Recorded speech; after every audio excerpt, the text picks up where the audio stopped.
দৃঢ়ভাবে বিশ্বাস করি যে শেখ হাসিনা দৃঢ় নেতৃত্বে তিনি কামব্যাক করবেনই, এবং বাংলাদেশে যে 6 কোটি থেকে 7 কোটি আওয়ামী লীগের সমর্থক আছে, তারা মুখিয়ে আছে শেখ হাসিনা একটা ডাক দিক, শুধু বলুক যে তোমরা নেমে আসো। শেখ হাসিনার উন্নয়ন, আমি কালকেই এই চ্যানেলে বলেছি যে বাংলাদেশের যে দিকে তাকান শেখ হাসিনার ছবি দেখতে পাই। আজকে নিরবচ্ছিন্ন পাচ্ছেন, ওয়াইফাই পাচ্ছেন স্যাটেলাইটের বদলে।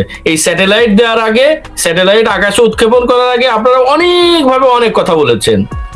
আজকে যে পারমাণবিক বিদ্যুৎ কেন্দ্র তৈরি হয়েছে, যেটা থেকে হয়তো 2 মাসের মধ্যে প্রোডাকশনে তারা যাবে, আপনারা ক্রেডিট নিচ্ছেন যে আপনাদের নেতা এর ফর্মুলা দিয়েছিল, আপনাদের আর এক নেতা 2 মাসেই সব সফল করে ফেলেছে।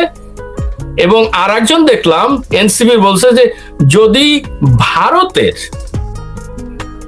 ভারতের যোগসাজশে পাকিস্তান বিভক্ত না হতো তাহলে আইয়ুব খান অনেক আগে করে ফেলতেন। আইয়ুব খান আমাদের মা বোনদের কি করেছে আমরা জানি, এবং আমাদের কোথায় রেখেছিল, কোন পায়ের তলে রেখেছিল জানি। তোমার মা বোনদেরও তোমরা পেতে, তোমাদের জন্ম হতো না যদি আইয়ুব খান থাকতো, জন্ম হতো অন্য কারোর সেই গর্ভেই।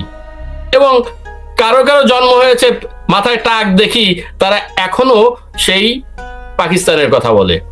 বঙ্গবন্ধুর জন্ম না হলে যেমন স্বাধীন হতো না দেশ, আমি মনে করি শেখ হাসিনার জন্ম না হলে দেশের আজকে যে উন্নয়ন আমরা দেখতে পাচ্ছি, যেদিকে তাকাই, আজকে যদি মেট্রো রেল না থাকতো, আপনি দেখুন তো গ্যাসোলিনের যে সমস্যা, যে দুরবস্থা, মেট্রো রেল না থাকতে এই মানুষগুলি কি করে চলাফেরা করত? বাঁচিয়ে দিয়েছে আপনাদের মানুষ, যে ফুসে ওঠে নাই এখনো, আপনারা বেঁচে গেছেন শেখ হাসিনার জন্য। আপনারা নির্বাচন ওয়াইফাই পাচ্ছেন এবং যা কিছু তা বলে যাচ্ছেন। আপনারা এত টিভি স্টেশন পেয়েছেন। কয়টা টিভি স্টেশন ছিল? আমি যখন আমেরিকাতে ছিলাম মাত্র একটা, সবেদন নীলমণি একটা। তারপরে আস্তে আস্তে শেখ হাসিনা তো নিজেই বলেছেন যে আমি সব উন্মুক্ত করে দিয়েছি। সমালোচনা করো। তিনি গণতন্ত্রকে সমুন্নত করার পরেও তিনি উপাধি পেয়েছেন ফ্যাসিস্ট। ফ্যাসিস্ট কাহাকে বলে, কত প্রকার কি তোমরা এই যে সুপ্রিম কোর্টে বার অ্যাসোসিয়েশনে নির্বাচন করতে দিচ্ছ না, এবং সিস্টেমেটিক ওয়েতে আওয়ামী লীগের নেতা কর্মীদের হত্যা করছে, এমনকি প্রেগনেন্ট ওয়াইফও তোমাদের থেকে রক্ষা পাচ্ছে না। ফ্যাসিজম কাকে বলে একটু সংজ্ঞাটা দেখো, এবং বাংলার মানুষ বসে থাকবে না। ধন্যবাদ। আপনি আনমিউট করে নেন। আপনি চমৎকার বলেছেন, দেরিতে আসলেও আপনারটা পুষিয়ে গেল। আপনাকে কয়েক মিনিট দেরি করার জন্য সেটা অপরাধ হিসেবে গণ্য করা হবে না। এটা আপনার সময়টা এক্সপান্স করা ভালো, আপনি ভালো বলেছেন। জি, আমরা এবার তানভীর হায়দারের কাছে। তানভীর হায়দার, আপনি কি আমাকে ক্লিয়ার শুনতে পাচ্ছেন এখন?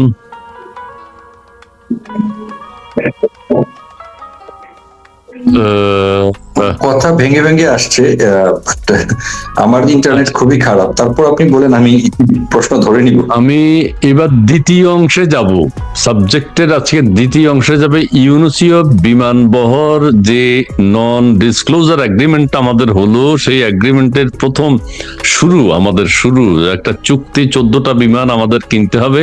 31 সাল থেকে 35 সালের মধ্যে 14টা বিমান আমাদের বিমানবহরে যুক্ত হবে। কোথায় চালাবে, কি করবে, এই চুক্তি বাতিল করার কোনো সুযোগ ছিল কিনা, নাকি জামাত, বিএনপি, এনসিপি এবং ডক্টর ইউনূস একসাথে এই চুক্তিটি করেছেন, যেটা আমাদের পররাষ্ট্র মন্ত্রী বলেছেন। আপনার কাছে এই আমাদের যে আমরা উন্নতির শিখরে উঠতেছি, বিমানে উঠে যাচ্ছি, এই বিমান সম্পর্কে আপনার একটু বক্তব্য শুনতে চাই। এটা উন্নতি না, পানির নিচ দিয়ে চলবে না উপর দিয়ে চলবে? আচ্ছা, হাসান আব্দুল্লাহ আচ্ছা, হাসান আল ভাইয়ের বক্তব্য শুনি আজকে। ভাই, আপনি একটু প্রশ্নটা হেল্প করুন। আমি প্রশ্নটা হলো যে বিমান আমদানি করা হচ্ছে, 14টি বোয়িং কেনা হবে, এটা কি পানির উপর দিয়ে চলবে না নিচ দিয়ে চলবে?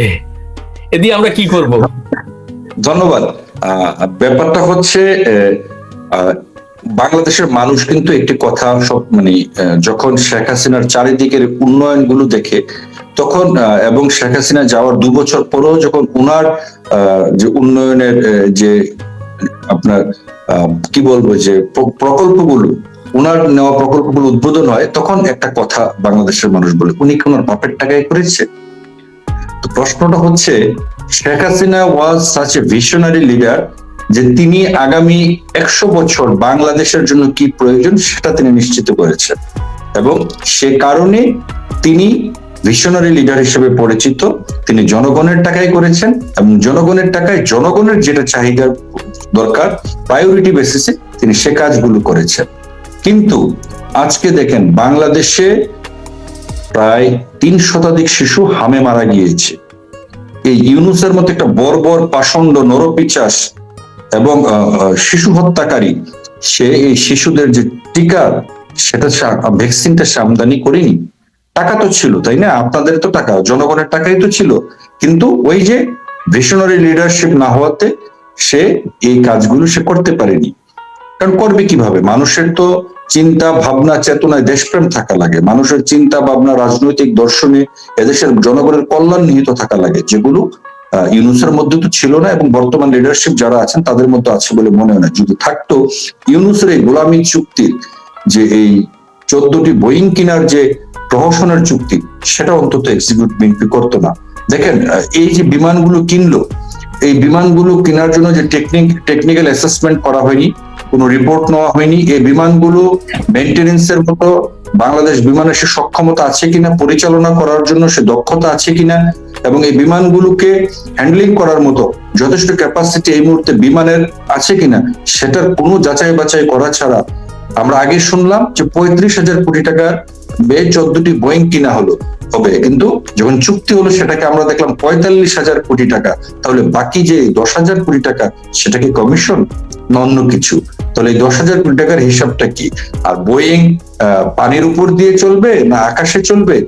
আমি তো মনে করি যে বোয়িং এনে ওই যে জল কামান দিয়ে সেলুট দেওয়ার পরে ওইটা বিমানবন্দরে বসে থাকবে, এটা পানিতেও চালাতে পারবে না, আকাশেও চালাতে পারবে না, কারণ ওই রুটস আপনার ঠিক হয়নি, প্যাসেঞ্জার আসলে নাই।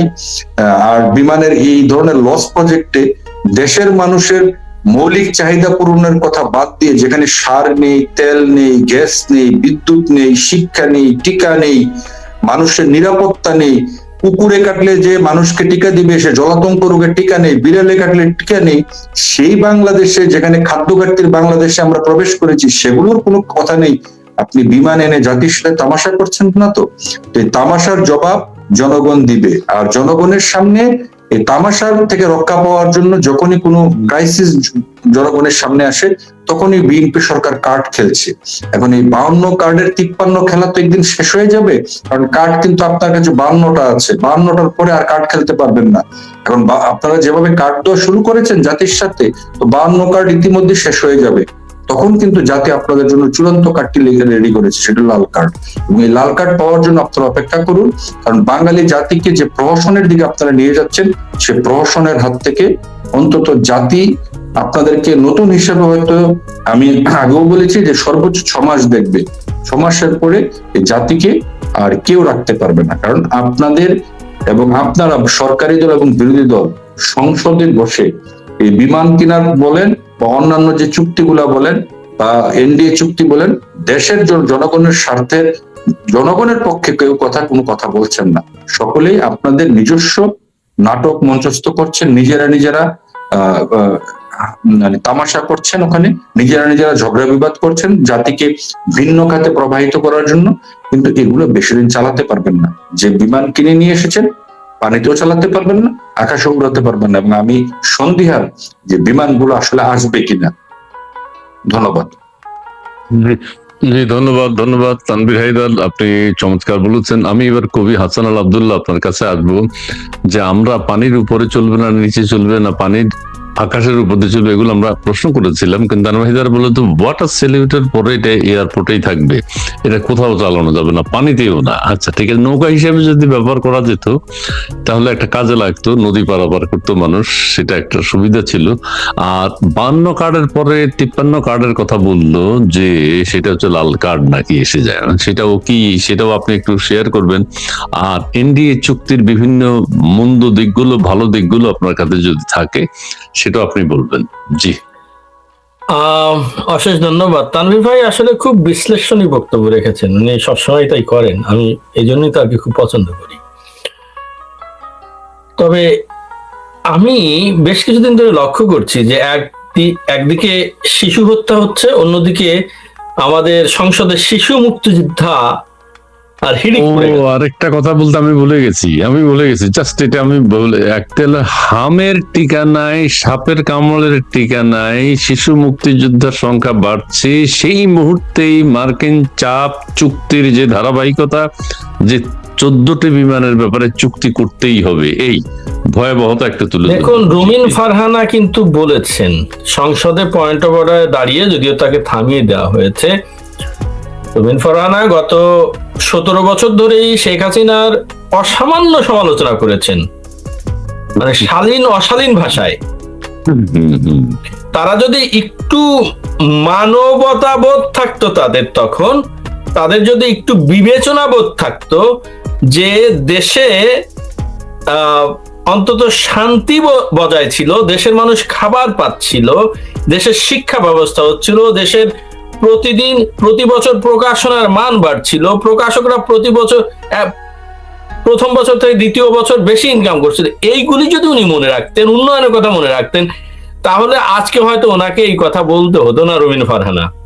তারপরে আপনি বলছেন যে এখনো 6 মাস সময় আছে, এই 6 মাসের মধ্যে, 6 মাস বা 2 মাসের কথা কি জানো উনি বলেছেন, 60 দিন এরকম একটা ব্যাপার আছে, ক্লজ আছে, যে এই চুক্তি বাতিল করা যায় অথবা সহনীয় পর্যায়ে আনা যায়।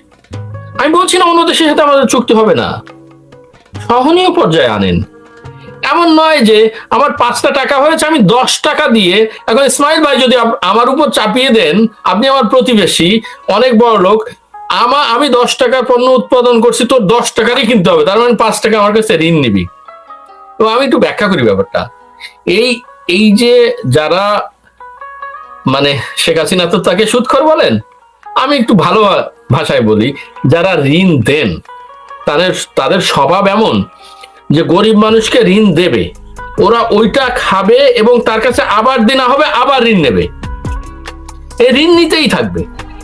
এবং তিনি যেহেতু এই সাইকেল ব্যবহার করে বাঙালিদের গত প্রায় 50 বছর ধরে শোষণ করছেন, তিনিও দেখুন, এটা হলো ব্যক্তি থেকে ব্যক্তির, এবং তিনি যে চুক্তিটা করে গেছেন, এটা কিন্তু রাষ্ট্র থেকে রাষ্ট্রের, মানে এই ব্যক্তি থেকে উনি রাষ্ট্রে চলে গেছেন।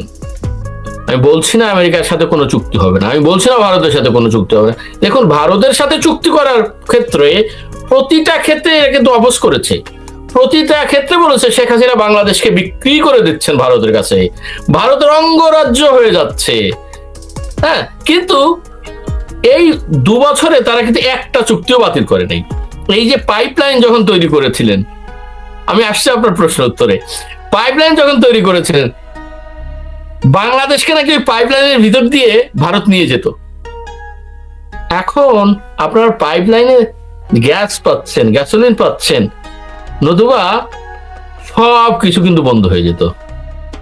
ভারত যে 2 বছরে, তারপরেও বড় ভাই হিসেবে আমি সেভাবে বলি, বা আমাদের স্বাধীনতার ধাত্রী হিসেবে এককভাবে এই যে সহযোগিতা করে গেছে, আমি তো ভারতকে স্যালুট জানাই। ম্যাচিউর উপায়ে একটা দেশ ভারতের উপর সবসময় চাপ প্রয়োগ করে যাচ্ছিল যাতে যুদ্ধ বাধায়, ভারত কিন্তু ম্যাচিউর উপায়ে বাংলাদেশকে সহযোগিতা করে গেছে এবং এখনো করছে। আর এই যে আমাদের বোয়িং এর কথা, আমার কিছু অভিজ্ঞতা আছে। আমি একসময় বাংলাদেশ বিমানে করে নিউ ইয়র্কে আসতাম। বাংলাদেশ বিমানের যে ইয়েটা ছিল এখানে নিউ ইয়র্ক JFK তে, যে স্পট ওটা স্পট তো কিনতে হয় এবং অনেক দিন লাইনে থেকে পেতে হয়। এই স্পটটা এই যে ওয়ান অফ দ্য রাজাকার্স যার ফাঁসি হয়েছে, তিনি ইন্দোনেশিয়ার কাছে বিক্রি করে দিয়েছিলেন, সরি মালয়েশিয়ার কাছে বিক্রি করে দিয়েছিলেন। এবং মালয়েশিয়ার কান্ট্রি ম্যানেজার, আমার বাংলাদেশ কান্ট্রি ম্যানেজারের সাথে পরে কথা হয়, যে এইরকম একটা সুবিধা আপনারা বিক্রি করে দিলেন কেন? বলছে না, সালাউদ্দিন কাদের চৌধুরী যদি পারতেন বাংলাদেশকে বিক্রি করে দিতেন। এই সালাউদ্দিন কাদের চৌধুরীর ভাই পিশাচ ইনুস কিন্তু বাংলাদেশকে এই চুক্তির মাধ্যমে বিক্রি করে দিয়েছে, এবং এটা দিবালোকের মধ্যে স্পষ্ট। এখন বিমান, আমি সেই বিমানে যেতাম, বিমানে আমি দেখতাম তেলাপোকা হেঁটে বেড়াতো। আমি একবার বলছি কোন বিমানওয়ালাকে, আপা এই তেলাপোকার কি আসলে আছে, আমেরিকার ভিসা আছে? বিমান আমাদের দেশে বিমান থাকবে, নতুন নতুন বিমান কেনা হবে। আমার পেটে ভাত নাই। এই যে তানভীর ভাই স্পষ্ট ভাবে বলেছেন, ক্যাটাগরিক্যালি বলেছেন, আমার পেটে ভাত নাই, আমি কি গাড়ি কিনবো না বাড়ি বানাবো? আর একটা জিনিস আমি দেখি, যিনি বুদ্ধিমান তার দুটো টাকা হলে তিনি এমন ভাবে ইনভেস্ট করেন যে দুটো টাকা আরো বাড়ে। আমার তো এই মুহূর্তে বিমানের দরকার নেই, আমি যতদূর জানি। হ্যাঁ, ধরুন দরকার আছে, কিন্তু একসাথে যেটি অনেক মূল্যে কিনতে হচ্ছে, যে 45,000 কোটি টাকা, যেখানে 35 থেকে 45-এ জাম্প করেছে। এবং এটা যদি আমরা ইউরোপ থেকে নিই, সেখানে কিন্তু বলে দিয়েছিলেন যে আমি ইউরোপ থেকে নেবো, তা আরো কমে পাওয়া যাচ্ছে।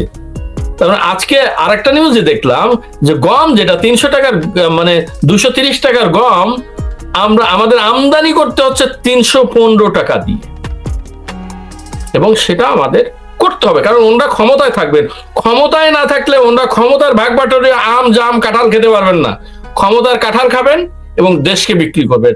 মানুষ না খেয়ে থাকবে, তাতে তাদের কিচ্ছু যায় আসে না। রিক্সাওয়ালা না খেয়ে থাকে, কিচ্ছু যায় আসে না। মানুষের হাহাকার, কোনো ওষুধ নাই, পত্র নাই, হসপিটালগুলি হাহাকার করছে, তাদের কিচ্ছু যায় আসে না। ইলেকট্রিসিটি নাই, 12 ঘন্টা 14 ঘন্টা, কিচ্ছু যায় আসে না। 12 ঘন্টা পাচ্ছেন, 12 ঘন্টা ইলেকট্রিসিটি থাকছে, 14 ঘন্টা থাকছে, 10 ঘন্টা থাকছে, তার জন্য আপনি সরকারকে প্রশংসা করবেন না? এটাও সরকারের মন্ত্রীরা বলে। মানে ক্ষমতায় গেলে আসলে চোখ অন্ধ হয়ে যায়। আমি সেই কথাটা প্রায় বলি, শুধু চোখ না, ব্রেনটা আসলে এটা খুলে রেখে ক্ষমতায় যায়। একমাত্র নেতা আমি দেখেছি শেখ হাসিনা, যিনি ক্ষমতায় গিয়েও তার ব্রেনটা ইনট্যাক্ট ছিল, কিন্তু কিছু কিছু জায়গায় ব্যাকফায়ার করেছে। যেমন উনি মাদ্রাসার ছাত্রদের বিশ্ববিদ্যালয়গুলিতে ভর্তি হওয়ার সুযোগ করে দিলেন। এটা কিন্তু তাদেরকে আধুনিক শিক্ষায় শিক্ষিত করার একটা সুযোগ করে দিয়েছিলেন। সেই সুযোগটা তারা অপব্যবহার করেছে তাদের এই 71-এর গোলামের সহযোগিতায়, তাদের এই দোসরদের, পাকি দোসরদের সহযোগিতায়। এই মসজিদ করে দিয়েছেন, দেখুন 560টি মসজিদ করেছেন, এবং এই মসজিদগুলি একেবারে আরবের স্টাইলে। এইরকম মসজিদে তারা নামাজ পড়বে। সেখান থেকে ওরা প্রত্যেকটা মসজিদ হয়েছে এখন জামাতের রাজনৈতিক কেন্দ্র। কথা তো তা ছিল না। উনি মানুষকে ভালোবেসে করে দিয়েছেন, সেটি তারা অপব্যবহার করে তাকেই ক্ষমতা থেকে, এবং আজকে বলছে দেখুন বিতাড়িত হয়ে গেছে। শুনুন, এই যে তানভীর ভাই যেটা বললেন, বাংলার মানুষ কিন্তু এত বোকা নয়, যতটা বোকা ভাবেন এতটা বোকা নয়। এরা ব্রিটিশকে তাড়িয়েছে, এরা পাকিস্তানকে তাড়িয়েছে, এবং আপনাদেরও এরা তাড়াবে।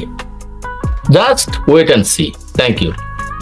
জি, জাস্ট ওয়েট এন্ড সি। জি, কবি ঠিকই বলেছেন। আপনার সাথে মিলিয়ে আমি বলতে চাই যে আসলে মানুষের মৌলিক চাহিদা, যেটা অন্ন, বস্ত্র, বাসস্থান, শিক্ষা, চিকিৎসা, এগুলো যখন কনফার্ম হবে একটা দেশে, তখন অন্য ডেভেলপমেন্টের কথা ভাবা যায়, অন্য কিছু করা যায়। বড় বড় আপনার বিমান আনার যে এখন যে উদ্যোগ নিয়েছে, মানুষের পেটে ভাত নাই, চিকিৎসা নেই, সাপে কামড়ের টিকা নেই, আমের টিকা নেই, এই অসহনীয় অবস্থার মধ্যে ইউনুস এমন একটা চুক্তি করেছে যে এখন বিমান কিনতে বাধ্য।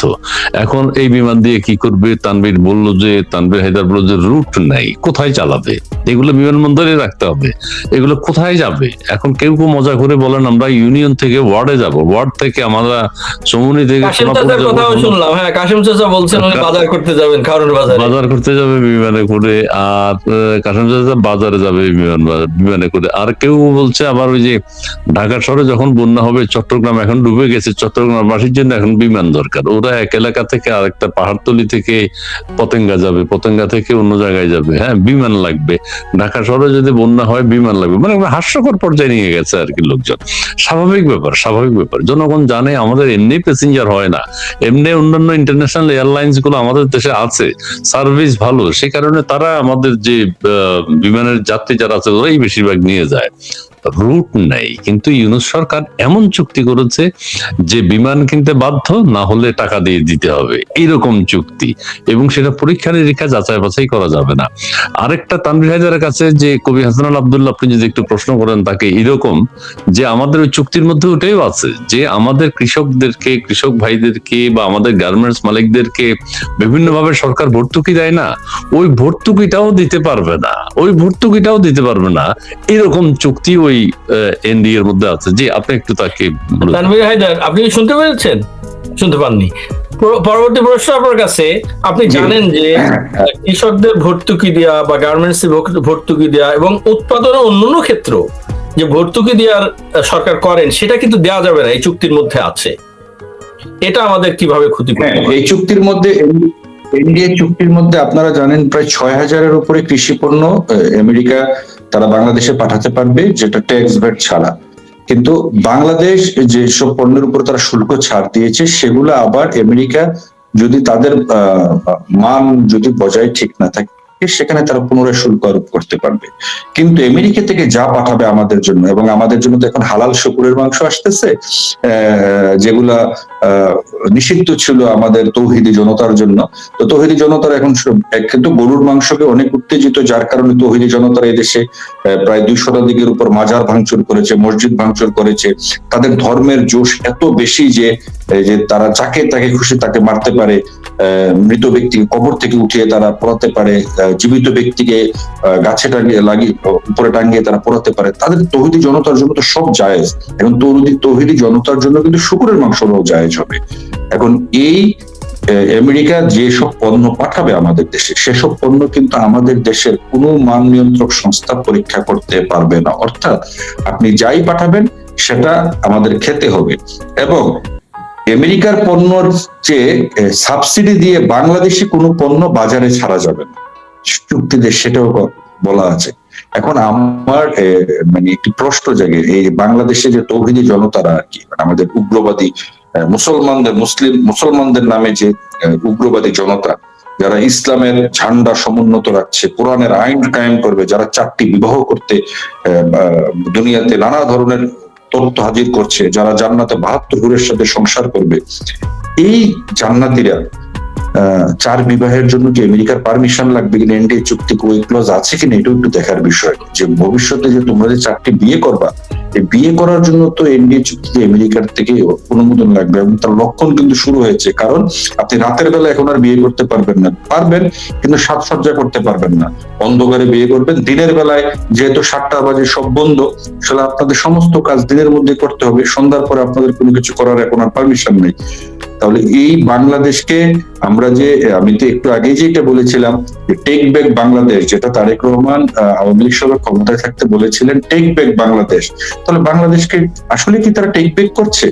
তাদের টেক ব্যাক এর অর্থটা কি হচ্ছে? ওইটাই যে এখানে মব হবে, হত্যা হবে, ধর্ষণ হবে, লুটপাট হবে, আইনের শাসন থাকবে না, জঙ্গিরা আসবে, বোমাবাজি হবে, খাদ্যের আমরা যে স্বয়ংসম্পূর্ণ ছিলাম সেটা খাদ্য ঘাটতির বাংলাদেশ হবে, এবং সেখানে কোনো ধরনের উন্নয়ন প্রকল্প জনগণের জন্য কিছু করা হবে না, শিক্ষা ব্যবস্থার কোনো মান উন্নয়ন করা হবে না। তাহলে সেটাই তো টেক ব্যাক বাংলাদেশ। আমরা হারিকেনের যুগে প্রবেশ করব, আমরা ড্রেসিং এর যুগ থেকে আমরা কোদাল সংস্কৃতির যুগে যাব, তাম্র যুগে আমরা প্রবেশ করব। এটাই তো টেক ব্যাক বাংলাদেশ। এর অর্থটা তাই দাঁড়ায়। একটা জিনিস আমি বলি, দেখেন, বাংলাদেশে এমন কোন সেক্টর আছে যেখানে সিন্ডিকেট নাই, ইনক্লুডিং আজিমপুর কবরস্থান। আজিমপুর গোরস্থান থেকে শুরু করে একটা হাসপাতাল, মানে সন্তান জন্ম থেকে নেওয়া শুরু করে সন্তানের মানে একটা মানুষের মৃত্যু পর্যন্ত এবং মাঝখানে যতগুলো পর্যায় আছে, শিক্ষা, স্বাস্থ্য, সংস্কৃতি, লেখা, আপনার চাকুরি, তার খাবার দাবার, পোশাক আশাক, বেঁচে থাকার জন্য যা প্রয়োজন, মানে আমি সন্তান জন্ম থেকে শুরু করে একেবারে মৃত্যু পর্যন্ত একটা মানুষের প্রত্যেকটা জায়গাতে বাংলাদেশ সিন্ডিকেটের বলে আবদ্ধ। কোন এই সিন্ডিকেট গুলো কি কেউ ভাঙতে পেরেছে? এবং এগুলো নিয়ে কথা নেই। বাজারে আমরা সকলে বলি জিনিসপত্রের দাম বাড়ছে, মধ্যস্বত্বভোগীদের দৌরাত্ম্য আছে, সামনে কুরবানি আসছে, আপনারা দেখবেন গরুর ট্রাকে চাঁদাবাজি চলবে, নানা কাহিনী চলবে, কিন্তু দিন শেষে এগুলো নিয়ে কিন্তু কারোর কিন্তু কোনো মাথা ব্যথা নাই। সরকার কিন্তু আজকে মে দিবসে জনগণকে, বিএনপি বলেছে, সরকার প্রধান বলেছে যে সরকার আসে সরকার যায়, শ্রমিকদের জন্য কিন্তু কেউ কিছু করে না। অথচ এই শ্রমিকদের জন্য সবচেয়ে বেশি কাজ করেছেন শেখ হাসিনার সরকার। তাদের বেতন ভাতা বাড়িয়েছেন, তাদের জীবন মান বাড়িয়েছেন, শ্রমিকদের জন্য যে নিরাপদ পরিবেশ গার্মেন্টসে সেটি তারা নিশ্চিত করেছেন, এবং শ্রমিকরা যাতে তাদের ন্যায্য মজুরি পায় সরকার সেগুলো মনিটরিং করেছেন, শিল্প পুলিশ গঠন করেছেন যাতে করে শ্রমিকদের শিল্পাঞ্চলগুলোকে নিরাপদ রাখা যায়। শেখ হাসিনা এমন কোন সেক্টর নাই যেখানে তিনি হাত দেননি। কিন্তু আমাদের পছন্দ টেক ব্যাক বাংলাদেশ, আমরা মারামারি করব, আমরা গালাগালি করব, আমরা ভাঙচুর করব, লুটপাট করব, চুরি করব, আমরা আবার দুর্নীতিতে শীর্ষ চ্যাম্পিয়ন হব। আমরা বাংলাদেশ ওই অবস্থায় দেখতে চাই। না হলে এদেশের জনগণের আমি হয় বিবেক বুদ্ধি লোপ পেয়েছে, অথবা তারা সকলে আফিং বা মেয়াদোত্তীর্ণ গাঁজা খেয়ে ঘুমিয়ে আছে, নিদ্রাচ্ছন্ন হয়ে রয়েছে, যার কারণে এত তাণ্ডব লীলা, এত ধ্বংস এবং এত অমানবিক বাংলাদেশ দেখেও কারোর বুক কাঁপছে না, কারোর আসমান কাঁপছে না, কারোর হৃদয় কাঁপছে না, কারোর অনুভূতি জাগরিত হচ্ছে না। তাহলে আমি মনে করি এই যে ইউনূস এবং বর্তমান যে রাষ্ট্র ব্যবস্থাটি চলছে এবং যেভাবে বাংলাদেশ পরিচালিত হচ্ছে, সেটা এদেশের মানুষের কাছে প্রত্যাশিত বাংলাদেশ, এবং তারা সম্ভবত এই বাংলাদেশ দেখার জন্যই তারা সাবেক প্রধানমন্ত্রী শেখ হাসিনা এবং আওয়ামী লীগ সরকারের বিরুদ্ধে তারা মাঠে নেমেছিল। তারা আওয়ামী লীগ সরকারের বিরুদ্ধে নানা মিথ্যা গুজব রটিয়েছিল, এবং তারা এখন যে বাংলাদেশটি উপভোগ করছে, আমি মনে করি এই বাংলাদেশটি তাদের জন্য একটি নিরাপদ, শান্তিময় এবং একটি বাংলাদেশ। এই টেক ব্যাক বাংলাদেশের যুগে আমি তাদেরকে আপনার অনুষ্ঠানের মাধ্যমে স্বাগত জানাচ্ছি। ভবিষ্যতে তারা নির্ধারণ করবে যে তারা কি টেক ব্যাক বাংলাদেশের যুগে যাবে, না যেখানে স্মার্ট বাংলাদেশের স্বপ্ন দেখিয়েছিলেন, যেখানে বিশ্ব যেখানে উন্নত প্রযুক্তির যুগে চলে যাচ্ছে, এআই এর যুগে চলে যাচ্ছে, তারা সেই দিকে ধাবিত হবে। সিদ্ধান্ত জনগণের, শুধু আপনারা সিদ্ধান্ত নেবেন এই দেশটি কাদের হাতে নিরাপদ থাকবে। আপনারা ইউনূসের শাসনামল দেখেছেন, তারেক রহমানের শাসনামল আপনারা উপভোগ করুন। একটি জিনিস বলে শেষ করি, আওয়ামী লীগ নির্বাচন প্রতিহতের ডাক দেয়নি, আওয়ামী লীগ অদ্যাবধি বিএনপিকে এক সেকেন্ডের জন্য রাজনৈতিক চ্যালেঞ্জ দেয়নি। রুমিন ফারহান একটা অনুষ্ঠানে বলেছিলেন, আওয়ামী লীগ যদি মাঠে নামে, বিএনপি সে রাজনৈতিক সক্ষমতা নেই আওয়ামী লীগকে মোকাবেলা করার জন্য। আওয়ামী লীগকে মোকাবেলা করার জন্য সেনাবাহিনীকে তারা এখনো বিনা ম্যাজিস্ট্রেসি পাওয়ারে অবৈধভাবে সেনাবাহিনীকে মাঠে রেখেছে, যাতে করে আওয়ামী লীগ মাঠ দখল করতে না পারে। তবে বেশি দিন কিন্তু আপনারা এই খেলা দিয়ে আপনারা খেলতে পারবেন না, কারণ আপনারা যে ধারায় বাংলাদেশকে পরিচালনা করছেন সেটা বাংলাদেশের বিরুদ্ধে, জনগণের বিরুদ্ধে। জনগণই আপনাদেরকে এই অপকর্ম থেকে এবং বাংলাদেশ বিরোধী কর্মকাণ্ড থেকে জনগণ আপনাদের বিরুদ্ধে রুখে দাঁড়াবে, সেদিন আওয়ামী লীগের দরকার হবে না। ধন্যবাদ। ওকে, ধন্যবাদ তানভীর হায়দার। প্রিয় দর্শক, আমরা এখন কবি মহোদয়ের কাছে যাব। সেটি হচ্ছে যে আমারও দুই একটা কথা বলতে চাই, যে হ্যাঁ, ডেভেলপমেন্টের যেসব কথা বলেছেন সব জায়গায় আওয়ামী লীগের, শেখ হাসিনার উন্নয়নের ছোঁয়া আছে, চমৎকার বলেছেন। আর যে এখন তবে রিয়েলাইজেশন হচ্ছে, এখন কিন্তু পরিবর্তন এসে গেছে, অনেকের মধ্যে ব্যাপক পরিবর্তন এসেছে, এবং এই পরিবর্তনটা কিন্তু ব্যাপক এবং কঠিন এবং স্থায়ী পরিবর্তন। যে আমরা কি হারিয়েছি বা কি কারণে আমরা আন্দোলন করেছি, এগুলো কিন্তু আছে মানুষের মধ্যে, এগুলো আমরা শুনতে পাই, আওয়াজ আসে কিন্তু।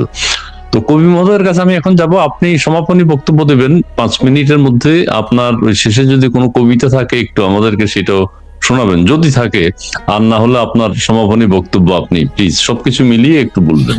ধন্যবাদ।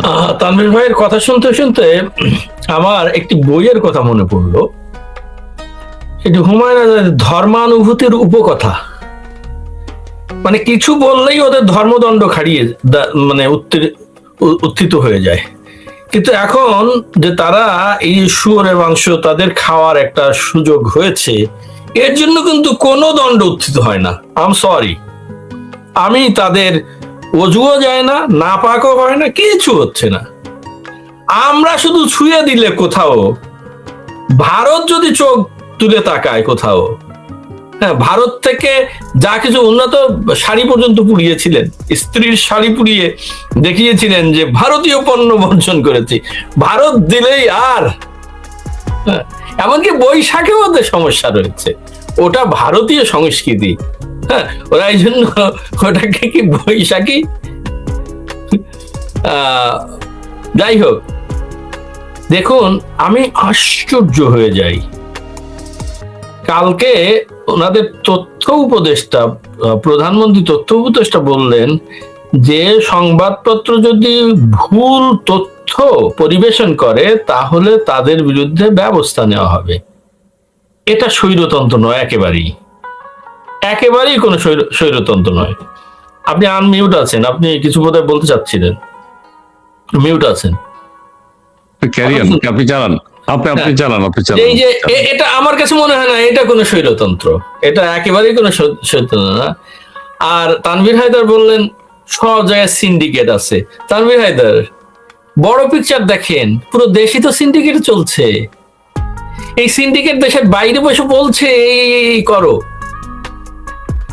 আজকেই সংসদে উত্থাপন করুক যে এই অবৈধ চুক্তি আমরা রেটিফাই করব, কালকেই বা 10 দিন পরেই এরা আর ক্ষমতায় থাকতে পারবে না।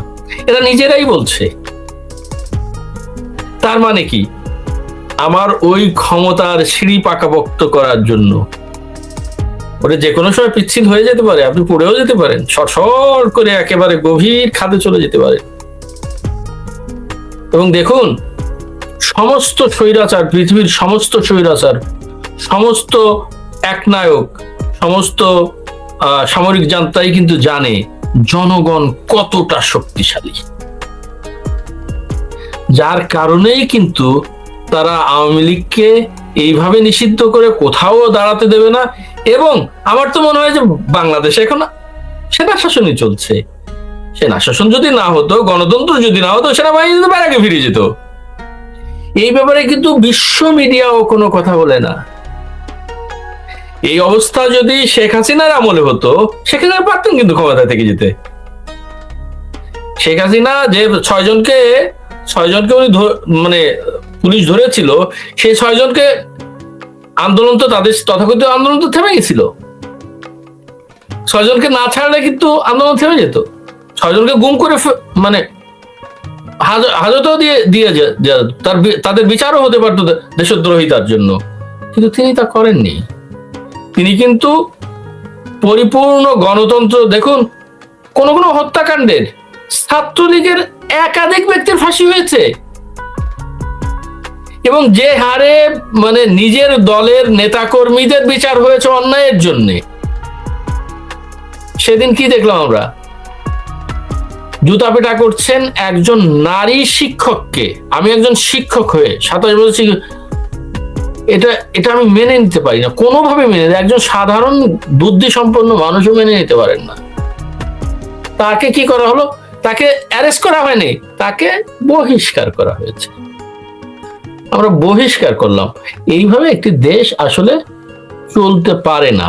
তবে কথা রয়েছে, শেখ হাসিনা ছিলেন জনগণের নেতা। তিনি দেখুন কোটি কোটি ভূমিহীনকে বাড়ি ঘর করে দিয়েছেন, তাদের আশ্রয় স্থান করে দিয়েছেন। এটি কিন্তু যারা ঋণ দেয়, এনজিও, যারা দেশ চালায়, অন্য দেশ এই যে হকের মতো মানে শকুনের মতো ছায়া করে রাখে, চোখ দিয়ে রাখে, তারা কিন্তু এটা পছন্দ করে না। তোমার ভূমিহীন থাকবে, তুমি আমার থেকে লোন নিয়ে তাকে দেবা, সে খাবে, আবার ভূমিহীন হবে, আবার লোন নিয়ে দেবা, খাবে, তাকে বাড়ি করে দেবা কেন? আমি এটা দিয়ে শেষ করছি। ছোটবেলায় আমার খুব নিকট আত্মীয় 2 ভাই। এক ভাই গরিব মানুষকে দেখলে টাকা দিয়ে কিছুদিন নিজের বাড়িতে রেখে কিছু টাকা দিয়ে বল, তুই একটা বাড়ি বানা, তুই একটা ঘর কর। আরেক ভাই বলতে, ওকে ওই রকম করে দিলে তো তোমার বাড়িতে আর কাজ করবে না, ওকে ওই টাকা দিব না। প্রথম ভাইয়ের যে চরিত্র সেটা হলো শেখ হাসিনার চরিত্র, মানুষকে স্বাবলম্বী করে দেওয়া। দ্বিতীয় ভাইয়ের যে চরিত্র সেটা হলো এই অপশাসনের, দীর্ঘ অপশাসনের চরিত্র। আবার সেই হুমায়ুন আজাদের কথা মনে পড়ে, প্রতিক্রিয়াশীলতার দীর্ঘ ছায়ার নিচে। আমরা সেই ছায়ার নিচে পড়তে পড়তে পড়তে পড়তে এখন অন্ধকারে অতলে হারিয়ে গেছি। আমরা এখন আর অন্ধকারে আসলে কিছু দেখতে পাই না, আমরা ওই অন্ধকারকেই মনে করি আলো। এখান থেকে ফিরে না আসতে পারলে, এবং আমি আশাবাদী মানুষ, এই গরিব মানুষেরাই ঘুরে দাঁড়াবে, ফিরে এখান থেকে আমরা আসবই, এবং তাদেরও চৈতন্যোদয় হোক। তারাও আমাদের দেশের মানুষ, তারাও আমার ভাই, আমি অস্বীকার করছি না। একই দেশের মাটি আবহাওয়া থেকে তাদের জন্ম, তাদেরও চৈতন্য উদয় হোক, মানুষের জন্য কাজ করো। এবং যে ধারাবাহিকতা, যে দৃষ্টান্ত শেখ হাসিনা, এবং আমি আবার বলছি, বারবার বলি, বাংলাদেশের শ্রেষ্ঠ প্রধানমন্ত্রী, সবচেয়ে সফল প্রধানমন্ত্রী। দোষগুণ মানুষের থাকে, সেটা নিয়ে অনেক কথা বলা যাবে অনেকদিন, কিন্তু শ্রেষ্ঠ প্রধানমন্ত্রী তিনি যে ধারা দেখিয়ে গিয়েছেন, এই ধারায় যদি কাজ করেন তাহলে জনগণও আপনাদের মেনে নেবে, আপনারা থাকতে পারবেন। ধন্যবাদ। অনেক ধন্যবাদ আপনাদের দুইজনকে। আমি আর লম্বা করতে চাই না। তানভীর, কোনো বক্তব্য আছে নাকি? 1 সেকেন্ড, সরি 1 সেকেন্ডে তার হবে না, 1 মিনিট। আমার 1 মিনিটও লাগবে না। আমার জাস্ট 2টা লাইন খালি বলবো সকলের উদ্দেশ্যে। যদি থাকে মনের মিল, দেখা হবে হৃদয়ের সোনালী প্রান্তরে, আর যদি হয় মনের অমিল, দেখা হবে রাজপথে, কথা হবে মিছিলে মিছিলে প্রতিবাদী কণ্ঠস্বরে। জয় বাংলা, জয় বঙ্গবন্ধু। কিন্তু আমি এখানে একটা কথা বলতে চাই, বনের অমিল থাকলেও ওই যে রাজপথে দেখা হবে বলেছেন, ওরা কিন্তু রাজপথে দেখতেও চায় না, ওরা কিন্তু একেবারে নিষিদ্ধ করে রাখতে চায়। কিন্তু এটা হলো মানে ফেসিজমের চরম পর্যায়। এই বোধ তাদের, আমি আশা করি অতি তাড়াতাড়ি বোধোদয় হোক এবং এর থেকে তারা ফিরে আসুক। ধন্যবাদ। শ্রম করে শ্রমিকদের উপরে যে জবন চালানো হতো, তার প্রতিবাদে সেদিন যে শ্রমিকদের, মেহনতি মানুষের যে প্রতিবাদ, সেই প্রতিবাদে যারা আত্মত্যাগ করেছে, শহীদ হয়ে জীবন দিয়েছেন, সেই বীর শহীদদের প্রতি গভীর শ্রদ্ধা নিবেদন করছি। এবং বাংলাদেশের শ্রমজীবী মানুষের অধিকার প্রতিষ্ঠার জন্য, বাংলাদেশের মেহনতি মানুষ যারা বাংলাদেশ গড়ার জন্য, দেশের উন্নয়নের জন্য, অগ্রগতির জন্য, শিল্পায়নের জন্য, অর্থনৈতিক সমৃদ্ধির জন্য যে শ্রমজীবী, কৃষিজীবী, যারা গায়ের মাথার ঘাম পায়ে ফেলে কঠোর পরিশ্রমের ভিতর দিয়ে জীবিকা নির্বাহ করে দেশের অগ্রগতির দিকে এগিয়ে নিয়ে যায়, সেই সকল মানুষদের প্রতি আমি শ্রদ্ধা নিবেদন করছি। এবং তাদের অধিকার প্রতিষ্ঠার সাথে, ন্যায়সঙ্গত দাবি দেওয়ার সাথে আমরা আওয়ামী লীগ সভাপতি বঙ্গবন্ধু কন্যা দেশরত্ন শেখ হাসিনা সবসময় দেশের শ্রমজীবী, কর্মজীবী, মেহনতি মানুষের ন্যায়সঙ্গত দাবি দেওয়ার পক্ষে সবসময় কাজ করে গিয়েছে। যে কারণে আজকের এই দিনটি হলো শ্রমজীবী মানুষের জন্য উৎসর্গ করা হয়েছে। এই দিনে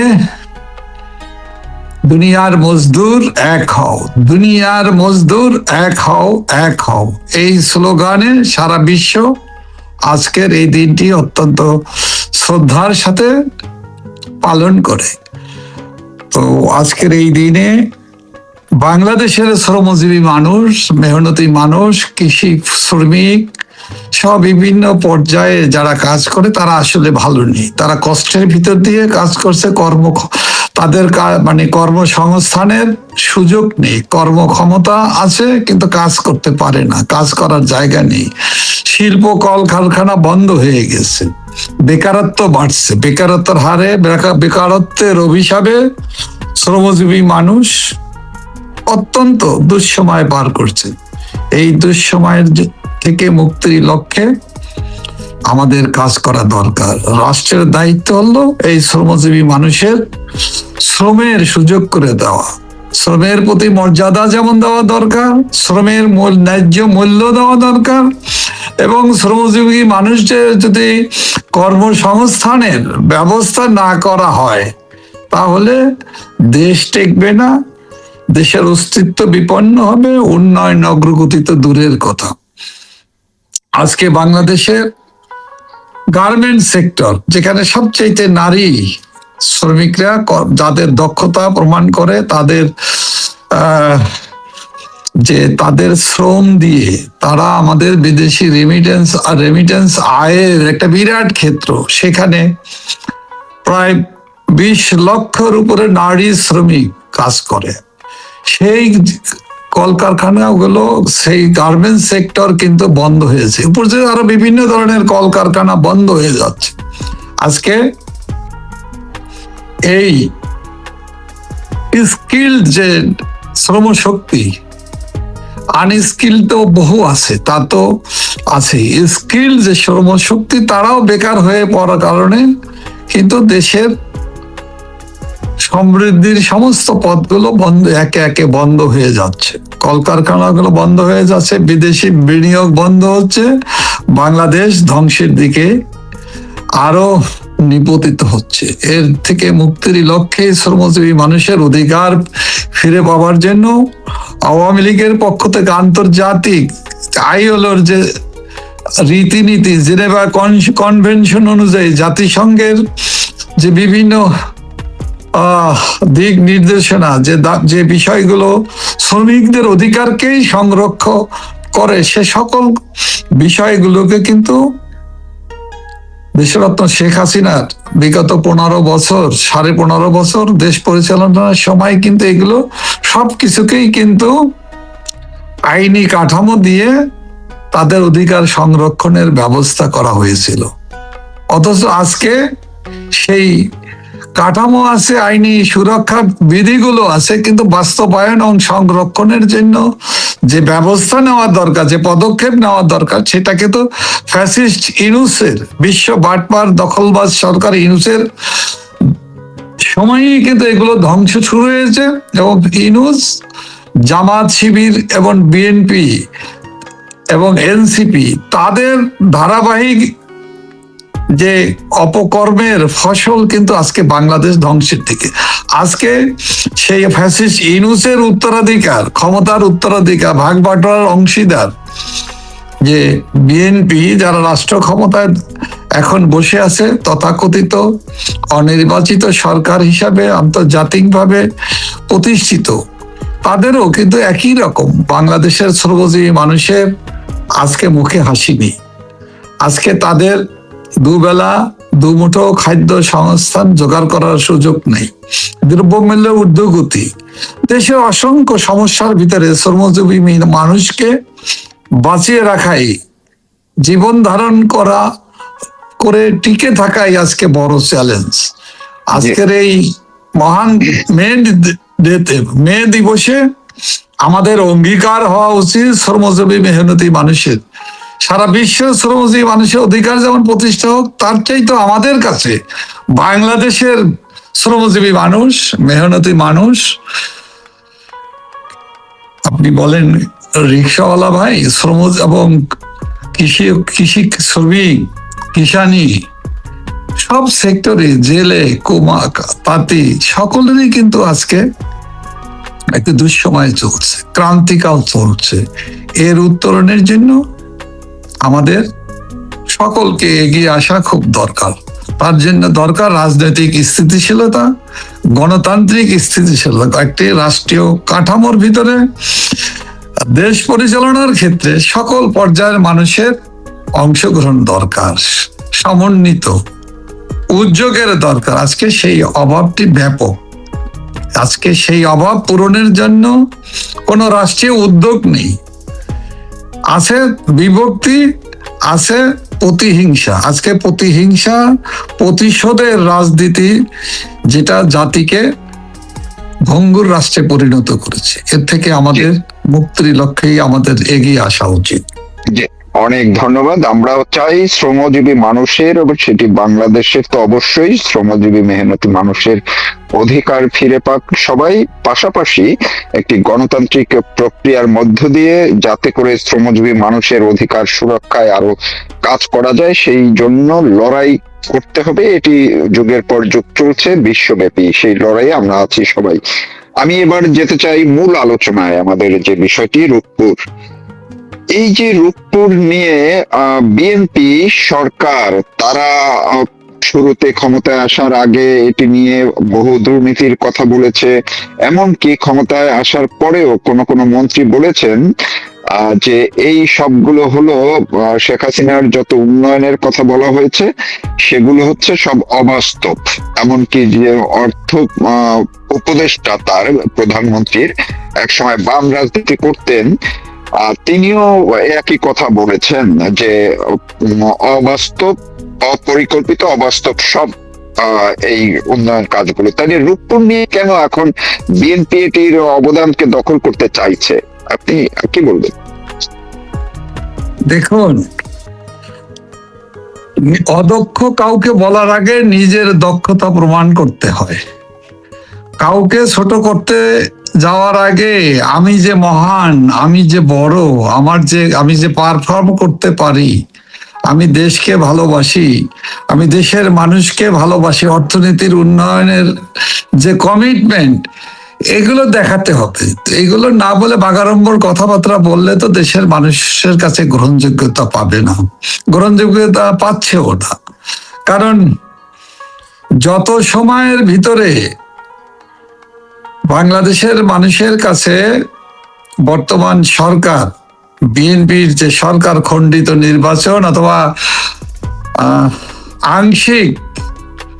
আংশিক নির্বাচন, যেটাকে জনগণের অংশগ্রহণ ব্যতিরেকেই যে নির্বাচন হয়েছে, সেই নির্বাচনে ভিতর দিয়ে যে গোষ্ঠীটি, যে সরকারটি বর্তমান দেশ পরিচালনা করছে, তারা যে এত অল্প সময়ের ভিতরে দেশের মানুষের কাছে থেকে আস্থা হারিয়ে ফেলবে, দেশের মানুষের কাছ থেকে বিশ্বাসের জায়গাটা তার এত দ্রুত নষ্ট করে ফেলবে, একজন রাজনৈতিক কর্মী, রাজনৈতিক মানুষ হিসেবে, আমাদের আদর্শ, আওয়ামী লীগের আদর্শে বিশ্বাসী একজন মানুষ হিসাবে আমিও কিন্তু এতটা আসলে ভাবতেও পারিনি।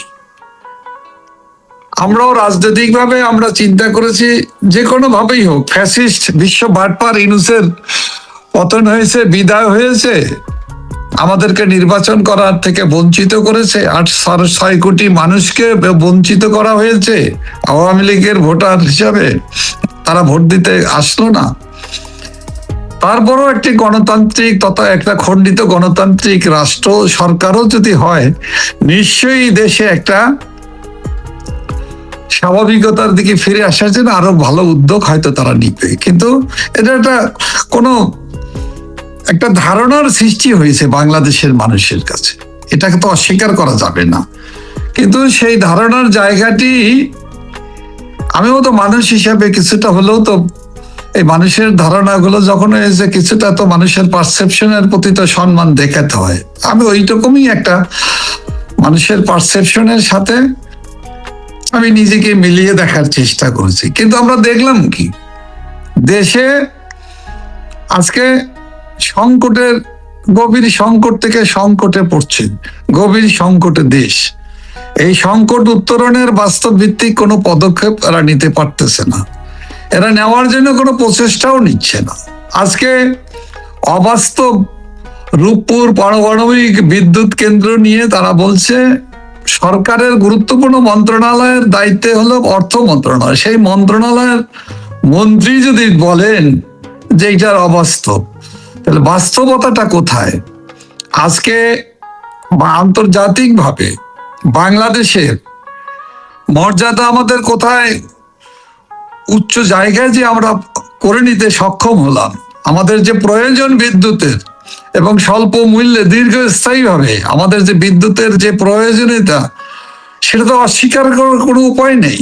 আজকে মিসম্যানেজমেন্ট অদক্ষতার কারণে, অসততার কারণে, লোভের কারণে বাংলাদেশে অবৈধ ফ্যাসিস্ট ইউনূস বিদ্যুৎ সেক্টরকে ধ্বংস করে ফেলেছে। আজকে যেই পারমাণবিক বিদ্যুৎ কেন্দ্র, রূপপুর পারমাণবিক বিদ্যুৎ কেন্দ্র থেকে বিদ্যুৎ উৎপাদনের পথে যখন হাঁটছে, এগিয়ে এসেছে, তখন এই প্রকল্প নিয়ে বিষোদ্গার করার কথা একবার বলেন, এবং এর কোনো প্রয়োজন ছিল না। এর প্রয়োজন, এর সুফল, এর লাভ, এটা তো বিস্তর বর্ণনা, এটা আমি পরে আর দেব। এখন যেটা বলতে চাচ্ছি, এরপরে যখন এই কেন্দ্র যখন বিদ্যুৎ উৎপাদন করতে যাচ্ছে, তখন এসে তার কৃতিত্ব ওনারা আবার দাবি করছে। এক ধরনের হাসির খোরাক, এক ধরনের 2.5 মাসের সরকার 17ই ফেব্রুয়ারি শপথ দিয়েছে, এখন কত দিন হয়েছে, তার ভিতরেই এই পারমাণবিক বিদ্যুৎ কেন্দ্রের দাবিদার ওনারা 2.5 মাসে 3 মাসের ভিতরেই ওনারা এই বিদ্যুৎ কেন্দ্র সফলভাবে ওনারা বাস্তবায়ন করতে পেরেছেন, এবং ওনাদের যোগ্যতার কারণেই এটা হয়েছে।